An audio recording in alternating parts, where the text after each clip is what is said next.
어, 북한 탈북 과정을 한유진 선생님의 탈북해서 중국에서 거주하고 또 한국으로 오게 되는 그런 배경 잘 들으셨어요?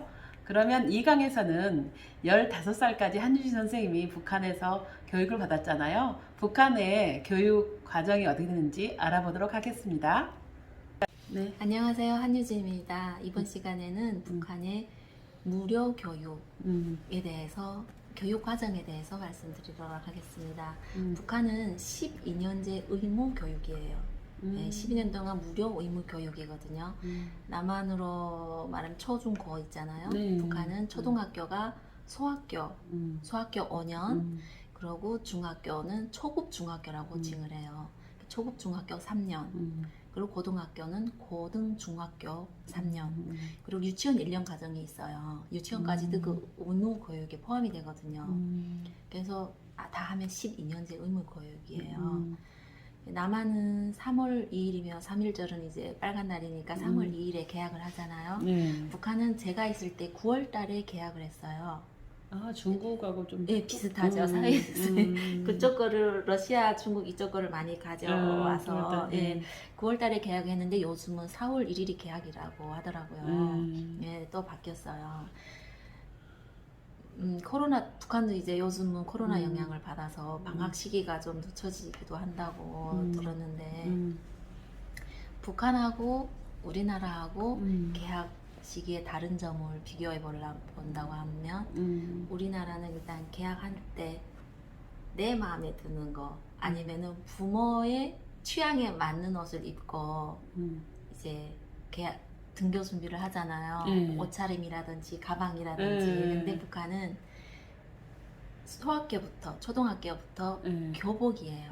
아, 맞아요. TV에서 봤어요. 네, 교복이에요. 똑같은 옷을 입고 똑같은 가방을 마우라 들고, 이렇게. 예, 마우라 그게 넥타이거든요. 잠시 후에 말씀드릴 텐데 이게 똑같은 옷에 이거를 입고 개학식 날에는 학교 밖 300m 정도부터 이제 선배님들이 이제 2학년부터 신입생 말고 2학년부터 양쪽에 줄을 서서 꽃보라를 뿌리면서 한영식을 해요. 그리고 이제 신입생들이 사이열로 줄을 서서 교문으로 가겠잖아요. 맨 앞에는 서고대라고 있어요. 이렇게 허리에다가 북을 이렇게 달고 이렇게 치는 앞에 기수 한 명 있고 그러면서 엄청 열렬하게 환영을 받으면서 개학이 되는데 우리나라에서 제가 좀 실망했던 게 그냥 가는 거예요.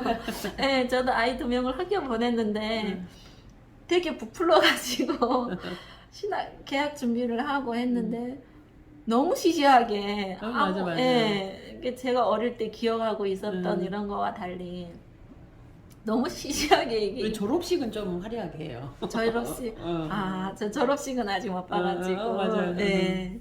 그리고 아까 말씀드렸던 그 마우라 그게 넥타이거든요. 그게 만 10살부터 12살 사이에 이게 초등학교 2, 3학년 때쯤에 이게 북한은 초등학교 때부터 조직 생활을 시작을 해요. 그래서 초등학교 2학년 때쯤 되면은 조선소년단에 입단을 할 준비를 해요. 그거 대단하다 하던데. 네. 잘하는 애들이 가는 곳이라던데. 물론 다 입단은 다 해요. 100%. 100% 다 입단은 하는데 어느 날에 입단을 했냐가 이제 중요한 거죠. 이제 북한이 2월 16일이 광명성 탄생절이라고 김일성이 탄생한 날이에요. 2월 16일. 네, 4월 15일이 태양절이라고 김일성이 생일이에요. 그리고 6월 6일은 어린이날이에요. 조선소년단 북한에서의 어린이날일 거예요. 아마도 6월 6일이 우리나라는 6일절이잖아. 6월 1일이잖아요. 아니 그 5월 5일이요. 그 6월 1일이 뭐예요? 6월 1일은 없어요? 네. 제가 기억이 혼돈됐나 봐요. 근데 북한은 6월 6일이 그 어린이날이나 뭐 있어요. 그래서 6월 6일에 1년에 3번 입단을 현충일 말하나? 현충일. 현충일. 그래서 2월 16일이 제일 첫 스타트잖아요. 그때 공부 잘하고 조직생활 잘하고 이런 애들 우선으로 2월 16일 1차 선발이구나. 1차로 가요. 그럼 이제 으쓱하는 거죠. 반에서 유일하게 몇 명이 이제 넥타이를 매면 으쓱하는 거죠. 그리고 두 번째가 4월 15일. 네. 중간. 네, 4월 15일까지도 괜찮아요. 그래도 이제 빨이 있으니까 6월 6일이 되면 나머지 전체 그냥 다 누구나 다 가는. 네, 누구나 다 입단을 할 수 있는. 네, 저는 4월 15일에 입단을 했었거든요. 왜 2월 16일에 할 것 같은데. 2월 16일에 못했어요. 이게 꼬마 계획이라는 게 있어요. 북한은 군인들을 위해서 이게 학생들이 토끼를 키워서 토끼 가죽을 학교에다 바치는 사업이 있어요. 네, 토끼를 키워서 고기는 먹고 토끼 가죽을 그러면 그 토끼 가죽으로 군인들이 옷, 동복 이런 거를 만들거든요. 외투 이런 거를. 근데 제가 그 토끼 가죽을 못 냈어요. 왜 토끼를 안 키웠어요? 토끼를 키워서 잡았는데 그 지정된 사이즈가 있어요. 이게 한껏 못을 쳐가지고 널빤지에 못을 쳐가지고 한껏 늘려서 말려야 되는데 그 건조시키는 과정을 잘못해가지고 쫄아들어 버렸어? 네, 사이즈가 안 나와가지고 시장에서 살 수도 없고 그 시기가 입단 시기가 되면은 시장에서도 그 토끼 가죽이 귀해요. 품절 때문에. 너도 나도 이제 입단을 위해서 부모님들이 이제 여기로 말하면 치맛바람이죠. 하니까. 그 얘기는 처음 들었네. 네, 하니까 제가 토끼 가죽을 못 내서 2월 10일이 될 뻔했는데 이제 밀려가지고 4월 15일 날에 했거든요. 그리고 이제 어려서부터 조직생활이 시작된다 했잖아요. 고등학교 올라가면은 사로청이라는 곳에 또 한 번 가입을 하게 돼요. 선윤단 넥타이는 이제 벗고 근데 그때는 사로청에 가입할 때는 다들 너무 좋아해요. 매일 이 넥타이를 다려서 묶고 다녀야 되잖아요. 그 번거로움 때문에 몇 년을 그거를 하려면은 더구나 다림이 전기사정이 별로 안 좋다 보니 매일 잠잘 때 이불 밑에다가 세모난 그 넥타이를 반드시 깔고 자거든요. 근데 잠버릇이 안 좋거나 하면 얘가 안에서 다 구겨져 버려요. 이 밑에서. 그 반듯한 넥타이를 고수하려면 그것도 또한 힘든 일이었어요. 저희 때는 뭐 지역마다 다르겠지만 특히 제가 다니던 학급은 모범 학급이어서 이중 영예 불분기 학급이라는 또 이런 게가 있어요. 전 반 학생들이 공부 잘하고 단체 생활 잘하고 하면은 이제 나라에서 중앙에서 인정해주는 이런 학급이 되는 거예요. 모범 학급. 그래서 더더군다나 옷차림이나 이런 것에 대해서 엄청 엄격하게 친구와 간의 소통 대화도 극존칭을 써야 되고 이런 학급에서 제가 공부를 해가지고 그 넥타이를 벗는다는 그 즐거움 때문에 사로청 가입할 때 너무 이제 행복감이 막 들잖아요. 근데 사로청에 가입하면 또 다른 시련이 오겠죠. 거기도 역시 조직 생활이니까. 그래서 북한은 학교 때부터 어릴 때부터 조직 생활은 필수라는 거. 네. 그리고 북한의 과목을 따져본다면 특이한 과목이 있어요.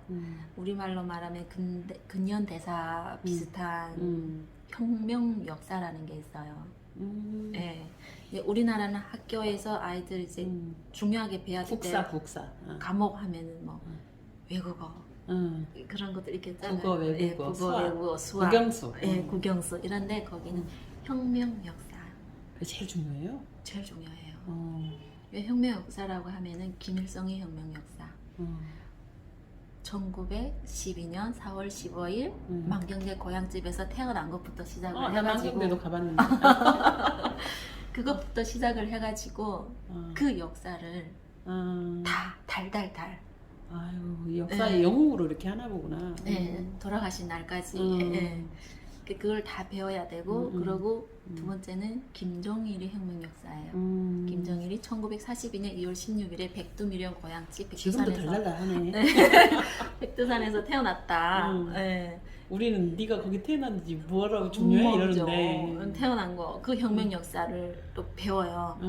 그리고 3은 김종숙 여사의 혁명 역사예요. 그 김일성의 부인 김정일의 엄마. 네, 그 혁명 역사도 있어요. 김정숙 여사 생일은 12월 24일이거든요. 크리스마스 이브네? 네, 그 혁명 역사 그게 중요해요. 어느 정도 중요하냐면요. 저희가 이게 초등학교 때까지만 해도 형편이 괜찮아서 교과서가 잘 보급이 됐었어요. 제가 학교 다닐 때 초등학교 4학년 때니까 약 92년도쯤 될 때까지만 해도 교과서 보급이 원만하게 됐는데 중학교로 올라가니까 이게 중학교라서 그런지 공부를 이제 많이 하는 그 시기라서 그런지는 모르겠지만 수학 교과서를요 3명이서 한 권을 봤어야 했어요. 복사해서 하면 될 텐데. 복사 그런 시스템이 없잖아요. 92년도가? 없어요 복사 시스템이. 근데 아까 제가 1강에서 말씀드렸듯이 복사, 타자 이게 시스템이 없어서 저희 엄마 수기로 글 쓰는 일을 했었다고 했잖아요. 예. 그게 없어요. 복사, 프린터 이게. 그러니까 3명이서 한 권을 봐야 되는데 이때 이제 저희 엄마의 그게가 나오는 거죠. 힘들잖아요. 3명이서 한 권을 보기가. 그래서 저희 엄마 같은 경우에는 하얀 노트를 사서 교과서를 베껴줬어요. 아, 필사를 해주셨구나. 네. 그 도형이며 뭐며 다 해가지고 페이지 수 똑같이 해가지고. 훌륭한 어머니. 네. 이게 심지어 그 중요한 수학도 3명이서 같이 보는데 그것도 교과서가 좋지도 않아요. 너무 이제 선배님들이 보고 이제 3년째 저희 한때까지 물려오니까 이거 상태도 좋지 않아요. 종이 상태도. 근데 혁명 역사 교과서는 반질반질 파닥파닥해요. 장을 넘길 때 그 소리가 착착착 엄청 경쾌하거든요. 그거는 많이 그 보급을 했구만. 네. 네, 그거는 구김론도 없이 낙서를 해도 안 돼요. 구김도 없이 교과서가 새 책으로다가 보급이 되는데 수학 교과서, 기하, 도형 교과서 이런 교과서는 2명이 한 권, 3명이 한 권, 귀한 과목들은 그 정도로 특이한 과목이 있어요. 북한에는. 그러네요. 네. 처음 들은 내용이야. 처음 들은 내용이 많네. 네, 영어 같은 경우에는 그렇게 배워도 되고 안 배워도 되고 일단 주 2, 3회 정도 수업은 있거든요. 영어. 그리고 발음은 영국식 발음. 아, 영어도 있어요. 근데 저희 같은 경우에는 중학교 올라가서부터 외국어가 시작됐는데 한 학년에 6개 반이 있었거든요. 근데 1, 2반은 러시아어를 배워줬어요. 무조건 원턴 원치 않던 1, 2반은 러어. 3, 4, 5, 6반은 영어 이렇게 정해진 거예요. 그래서 저는 로를 배웠거든요. 중학교 3학년 때까지 1반이었으니까 로를 배우다가 어느 순간 러시아어 말하는 네, 러시아어. 네. 어느 순간 영어를 배워야 된대요. 이미 다른 영어반 친구들은 3년을 2년을 영어를 배웠는데 중학교 3학년 딱 올라가니까 영어를 배워야 한대요. 그러니까 우리는 러시아어를 배웠는데 갑자기 이제 영어로 ABC부터 다시 해야 돼요. 네. 이게 헷갈려요. 그 ABC랑 알파벳 첫 시작이 비슷하거든요. 글자 생김새가 네, R 같은 경우에도 러시아어는 거꾸로 이쪽에 반대편으로 쓰게 돼 있고 이게 약간 비슷해요. 이게 혼돈이어죠. 그리고 러시아어는 자모 발음 그대로 예를 들어 ABC 하면 ABC 그대로 발음되는데 우리 영어는 막 T가 스 발음될 때도 있고 맞아. 녹음도 있고. 네, 막 헷갈리잖아요. 이게 혼돈이 오는 거예요. 그러니까 다시 러로 가는 거예요. 그러니까 그 정도로 외국어는 그렇게 중요치 않고 혁명 역사는 예, 시험 볼 때 엄청 달달달 틀려도 안 돼요. 그러니까 혁명 활동도 많이 해야 되고요. 연구실이 학교에 비치되어 있어요. 그 세 분이 혁명 역사가 이제 박물관처럼 여기 미술관처럼 쫙 나열되어 있는 곳에 거기 가서 이제 공부도 많이 해야 되고. 지금 아이들은 그러면 이제 김정은 역사까지 배우겠네요. 김정은 역사 나오지 않았을까 싶거든요. 그렇겠네요. 네, 나오지 않았을까 싶어요. 네. 그리고 우리나라도 반장이 있잖아요. 여기는 오롯이 순수 투표잖아요. 근데 북한도 투표는 해요. 아, 투표해요? 투표는 하는데 무의미한 투표. 이미 정해져 있어요. 반장이 누구가 될 거라는 것은. 높은 당 간부의 당 간부 자녀이다거나 경제력이 빵빵한 집 자녀이거나 이런 자녀를 이미 정해져 있어요. 그러면은 무의미하지만 선생님들은 투표를 하라고 하면은 이미 학생들도 이제 다 알고 있는 몰라요. 저도 어떻게 알았는지 저희 반에는 한승철이나 친구가 반장이었는데 외화벌이 사업소 지배인 아들이었거든요. 외국. 네, 벌써 외화벌이 사업까지만 해도 대단한데 그 지배인 아들이면 알겠잖아요. 근데 저도 기억이 안 나요. 어떻게 걔가 반장이 될 것이라는 거는 어떻게 알았는지 모르겠는데 당연시하게 그 한승철이로 투표를 했거든요. 그런 식으로 이제 다 그러고 학교에서도 그 레벨이 있어요. 학급 반장이 있고요, 분단 위원장이 있고요, 단 위원장이 있어요. 그리고 제가 했으니까 사상부위원장도 있어요. 저는 사상부위원장이었거든요. 사상. 네, 그러고 이렇게 학급 반장은 여기다 배지를 다는 거 이제 뭐 스크린 화면을 보여줄 수 있는데 별 2개 빨간 줄 2줄이에요. 학급 반장이. 사상부위원장도 별 2개에 빨간 줄 2개거든요.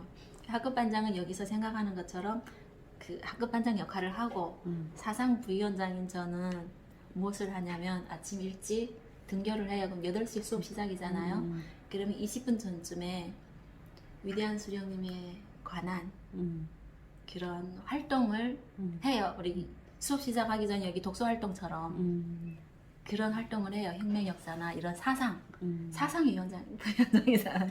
그 사상에 대한 거를 수업하기 전에 이제 하는 거예요. 그리고 분단위원장은 그 학급이 이제 한 개 분단인 거예요. 그 학급을 책임지는 분단위원장이 있고, 단위원장은 전체 그 소년단을 책임지는, 여기로 말하면 학생장, 전체 학생, 총학생회장 학생위원장 같은? 같은 건가요? 총학생회장. 네. 총학생회장. 단위원장은 이제 그런 역할을 하는 단과, 네. 단과회장 뭐 이런 네네. 거. 그런 역할을 하는 거예요. 거기서 단 부위원장 하면 학급에 한 명씩 또 이제 한 명씩 있고 그런 식으로. 철저하게 어렸을 때부터 조직으로 해서 훈련이 되구나. 네. 하다가 저는 그 사상 그 활동이 너무 힘들어가지고 나중에는 위생 담당 위원장도 더 있어요. 위생은 청결이에요. 그러면은 뭐를 하냐면은요, 뭐 할 것 같아요? 밀걸레로 청소하고 네. 이렇게 뭐 세부적으로 털고. 어디부터 청소할까요? 화장실 청소. 그게 아니라요. 칠판. 하얀 장갑을 끼고요. 북한에는 칠판 위에 초상화가 있어요. 두 분이 초상화가 있어요.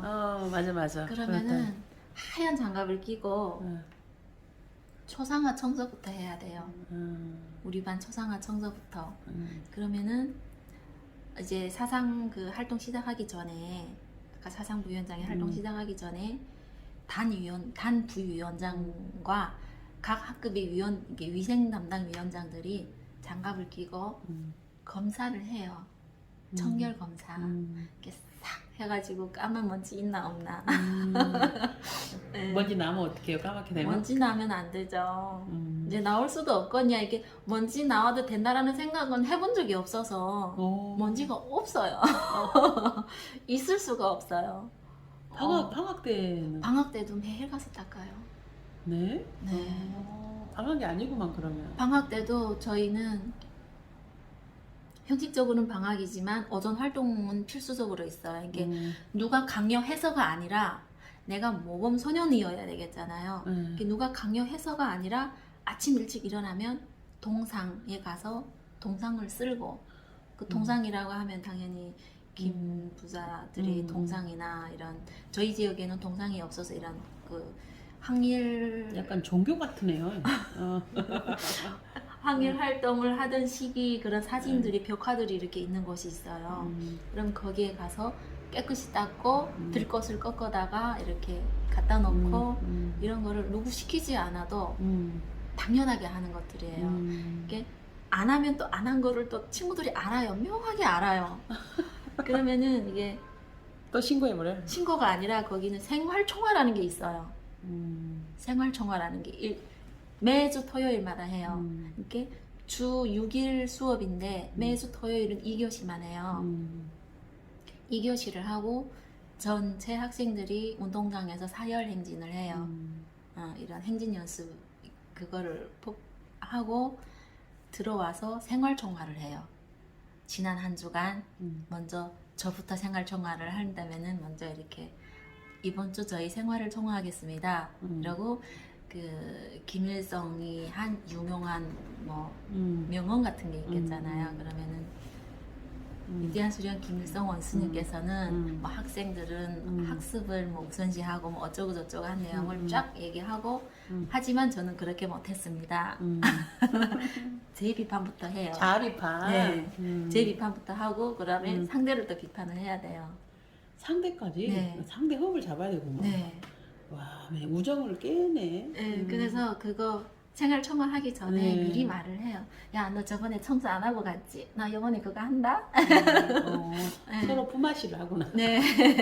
그래서 호성 비판을 그렇게 하고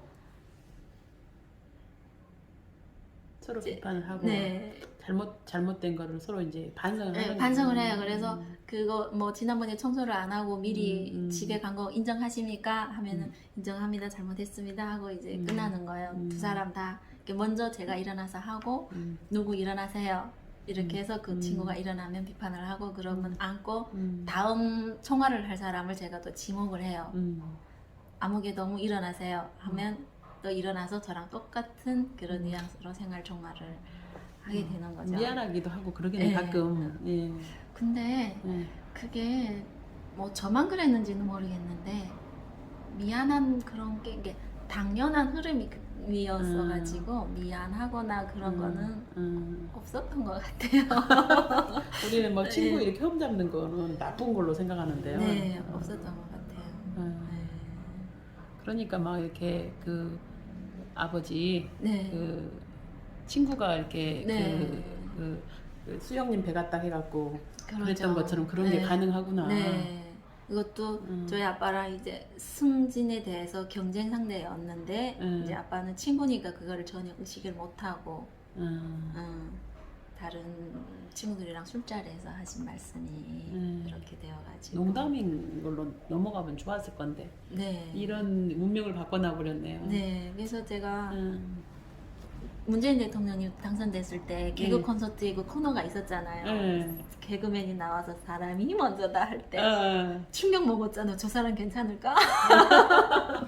우리는 그냥 그 네. 문재인 대통령도 이제 트위터에다가 막 험담을 해놓은 게 많잖아요. 네.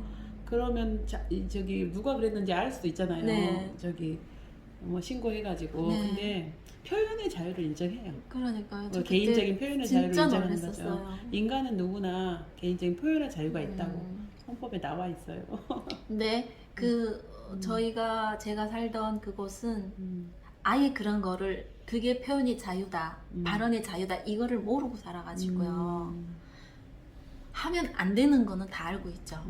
이게 하면 안 되는 거니까 자연스레 안 하게 되고 하면 안 되는 거를 했으니까 신고를 하는 게 맞고 그게 자연스러운 생활 패턴이다 보니까 모르는 이게 우물 안의 개구리는 그만큼만 보인다고 하잖아요. 이게 그만큼만 보이는데 그것을 벗어나면 불법인 잘못된 거죠. 큰일 난 줄 그런 알고. 거죠. 네. 아유. 알겠습니다. 여기까지 하고 3강으로 이제 할게요. 네. 예, 쓰셨어요?